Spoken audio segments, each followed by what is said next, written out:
Hello, creative, and welcome back to the Empowered Creatives podcast, finding confidence between hustle and burnout.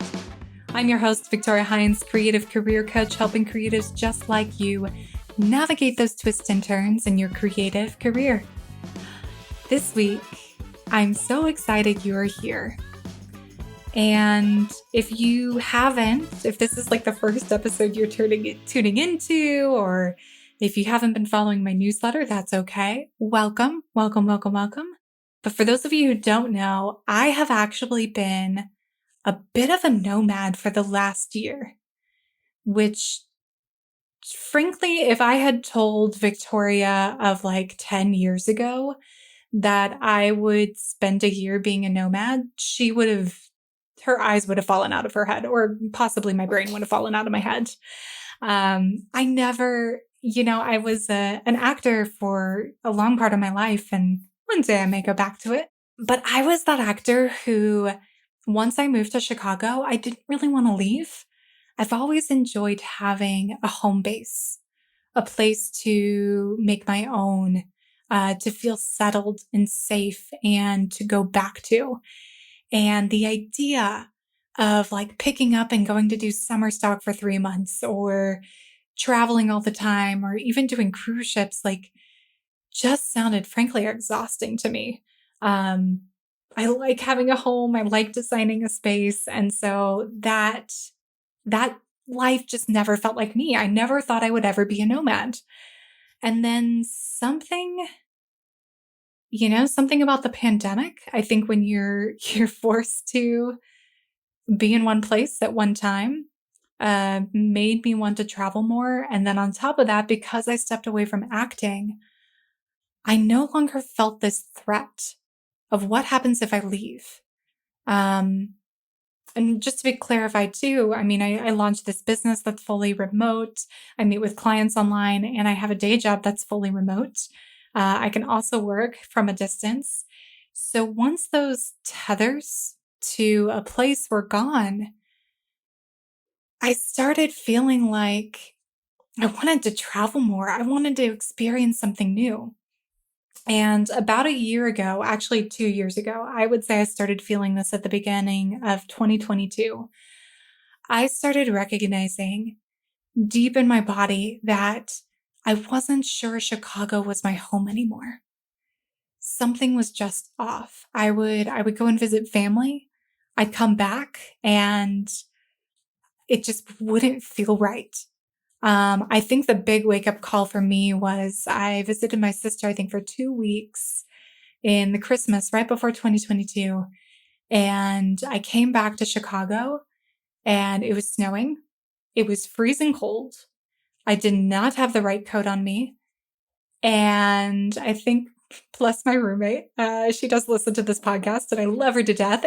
But she was late picking me up. And I just got off the plane and felt so depressed.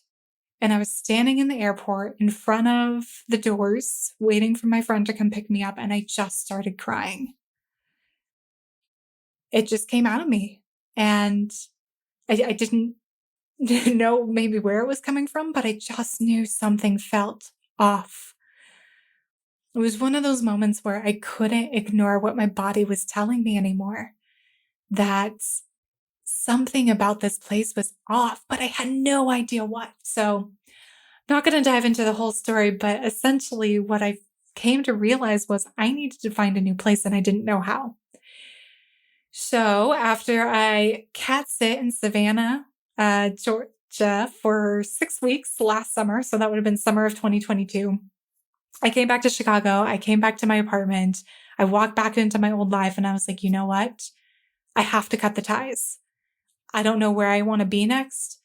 I don't know who's going to wind up in this chapter. I don't know where I'm going to end up, but I have to cut the ties in order to explore what can fill the space when I open up that space. So that's what I did. I made a little sketch plan, and in December of last year, I hit the road. And I have been traveling ever since. So this episode is hyper specific. And if you're not if you're a homebody, if you're like, absolutely not, Victoria, I do not want to be a nomad, feel free to skip this episode. But this episode, I'm going to dive into 8 tips for setting off on your next nomadic adventure. Hey there, creative. I have a delightful invitation just for you.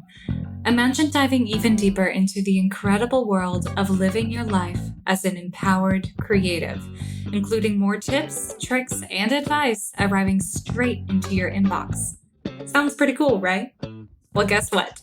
I've got something special brewing, and I don't want you to miss out. Introducing my oh-so-awesome bi-weekly email newsletter. It's a vibrant community bursting with passion, curiosity, and the love of building a creative life. By joining my newsletter, you'll get first access to new promotions and launches, as well as my welcoming voice in your ear every other week. Also, I'll share with you my creative career audit worksheet, a secret tool myself and clients have used during our own career transitions and pivots. So don't miss this opportunity to be my pen pal, as well as deepen your connection with fellow empowered creatives by heading to www.victoriahines.com or following the link in the show notes below. Thank you for being such an incredible listener, and I really look forward to sharing this exciting journey with you through both the podcast and my newsletter. Now, let's dive back into the show. All right, creative. So let's say you want to be a nomad, or maybe you don't want to be a nomad, but you're kind of intrigued by the idea. Or maybe you might kind of bookmark this in the back of your brain for when you have that existential crisis like I did 5 years down the road and suddenly find yourself needing to find a new home, a new place to call home. So, all right, this is 8 tips for setting off on your nomadic adventure. So, and these are all tips. These are things that I did or did wrong or messed up. They kind of tumble all from that category. But here's tip number 1. Figure out why. Before you hit the road, know why you are going. Every time I left a place, every time I went out on an adventure, even when I went to go for 6 weeks to Catsit in Georgia, like I mentioned earlier, I set an intention. I set a why. Why am I going on this adventure? Why is this important to me? What do I want to discover along the way? Now, whether or not I necessarily discovered that on that timeline didn't always happen that way, but setting that intention kind of set me up to be in the right headspace when walking into the next location. So the first thing you have to know is, why are you hitting the road? It's fun to leave. It's fun to go out on a whim. And I'd love to say that this was more of just a whim, but I think what was beautiful about this nomadic adventure for me, and there were tough times too, don't get me wrong, but what was beautiful is when I had those intentions, I had those things I wanted to discover. I had a reason why I was leaving or why I was going to the next place. And oftentimes I got an answer. I received something in kind. But I think the only reason I had that fullness, that I received an answer, is because I set a why. I always knew why I was leaving or why I was going to the next place. So that's your first tip. Tip number 2, where do you want to go? Seriously, where in the world do you want to go? I will say where is going to be highly stipulated by your finances. But let's start off. Let's put finances to the side. Let's start with the fun part. Where do you want to go? For me, I wanted this to be financially feasible. Actually, let me go back to the why. I knew that I was missing some of the relationships and connections in my life. I had really good friends in Chicago, but the thing about Chicago is a lot of people were coming, going, and some of the things that were tying me down and rooting me there were disapparating. So my nomadic adventure started with this plan to go see and spend time with the people in my life that I loved. My friends from college, my sister, my parents, my aunt and uncle, and my cousins in Texas, who I have not seen since maybe 2014. It'd been a while. So I sketched out this plan of here are all the states and the people I want to go visit. And I just started mapping it together of when I would go see them and, yep, where I would go on my adventure. So that's your second tip. Where do you want to go? For you, it might be an international adventure. I have a very, very good friend who's an entrepreneur, and she goes on international trips all the time. In fact, I have to message her and ask her what in the world country she is in at this moment. So if that's your nomadic adventure too, awesome. Go for it. Make the plan. All right, step number 3. Once you know where you want to go, now you have to figure out how you are going to get from place to place. What I like about doing this next is it's also what's going to help you set that budget, which, surprise, surprise, might be your next tip. It is your next tip. But before we dive into that, number 3, how are you going to get from place to place?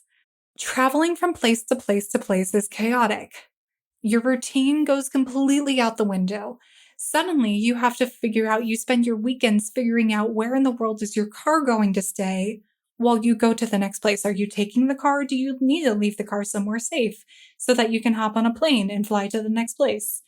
The logistics are a little bit crazy. So do yourself a favor, figure out how you want to get place to place so that you can decide what are those in between markers where your stuff needs to be, your car needs to be, whatever your possessions may be.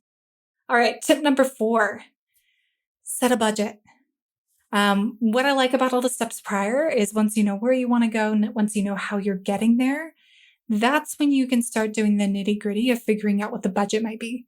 There's really awesome calculators online that can tell you what gas mileage might cost if you drive from one location to the next. I also did a little quick research on if I fly from this city to this city at this time of year, roughly what's that going to cost? And I tended to round up, but I did a little estimated budget. I also knew I wanted to put my stuff in storage, so that had to go into the budget. And I think those were the major things. It was mostly travel, any major events or expenses. My sister was getting married this year, so I also wanted to make sure that was in the budget. And where is your stuff going to be? If you're going to put it in storage or not, something like that. All right, tip number 4, invest in supplies that are going to help you work remotely.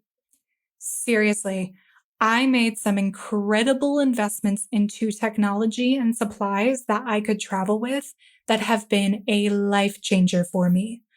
One of the best things I bought was a second computer monitor screen. But instead of it being big and clunky, it is essentially a very large, kind of like how big is this? 18 inches? Like an 18-inch tablet. In order for me to work, I really like having 2 computer screens, but I knew I wanted something lightweight. I wanted something I could bring on a plane. I wanted something that was going to be easy to travel with. And that is the first thing I bought. And I am so, so glad I did. It has been a game changer. I think I also bought a portable microphone for podcasting. I needed to have some things. I think I've traveled with my ring light, a portable microphone. So I didn't bring the little swivel stand, which I'm using right now because I'm in a more permanent place, aka at my parents' house until I get my apartment. But I had a portable microphone. I would travel with my little pop shield, and there's some other things. Those were the main ones. And my ring light. That was the other one. I think I already mentioned that. I also, one of the mistakes I made was I didn't really bring any good creating supplies. I'm really kind of in this place where I'm exploring visual art right now. More of a creative practice than necessarily I'm going to turn into any sort of business. But that was one of the mistakes I made. I had a ton of stuff I brought with me in my car. But once I started hopping on flights, I quickly realized I didn't have a very good creative outlet. And like I said, your routine goes out the window when you travel. So exploring new places felt creative, but I really needed something that I could go to that was simple. So I think when I was in Abilene, Texas, I found a small little shop and bought like crayons and a sketch pad just to have something that I could mess around with and feel creative again. All right. So that was tip number 5. Tip number 6, get a virtual mailbox. My virtual mailbox was my lifesaver for a while. You probably don't need to do what I did and get too big of a virtual mailbox. Turns out most of the mail we get is actually junk mail,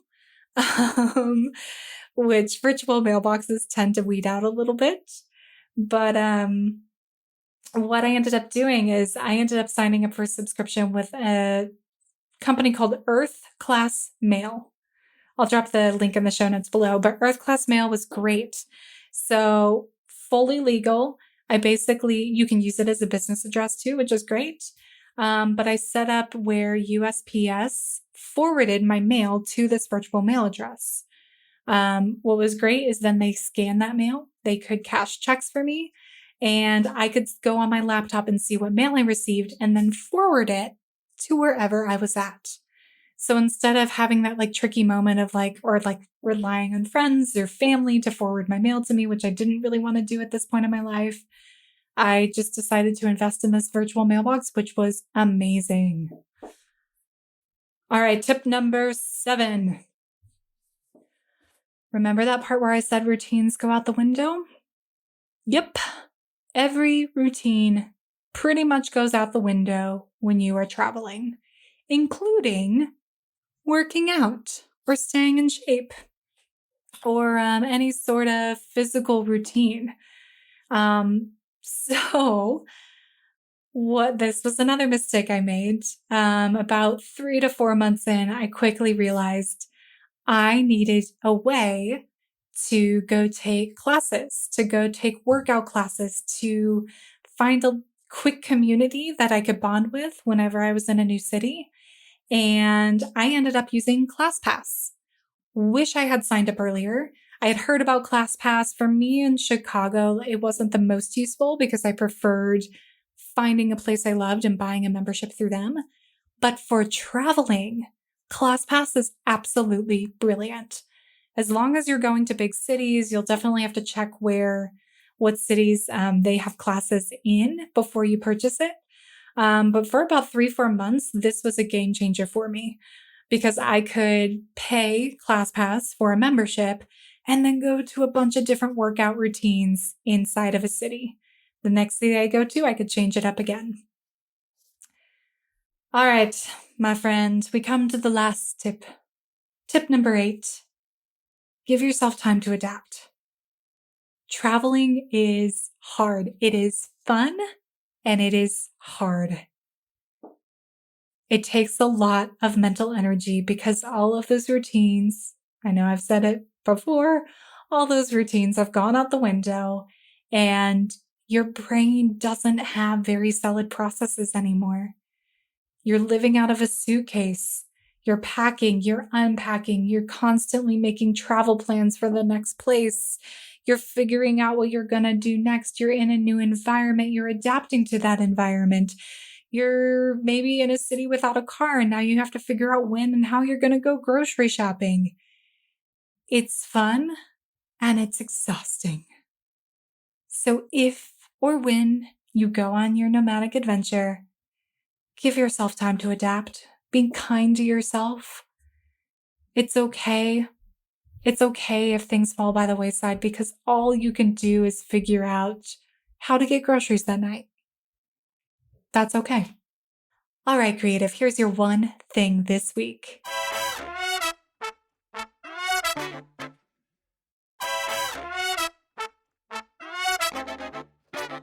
I want you to dream up your ideal nomadic adventure. I might actually do this myself because I feel like now that I've gone on this local United States one, traveling the world would be fun. Maybe for 6 months. I don't know that I would want to do it longer, but okay, anywho, sidetracked. I want you to dream up your ideal nomadic adventure. Start with your why and let it evolve from there. All All right, creative, if you are enjoying this show, don't forget to rate, review, subscribe. It's the #1 way you can show the empowered creatives your love for free. And until next week, stay creative.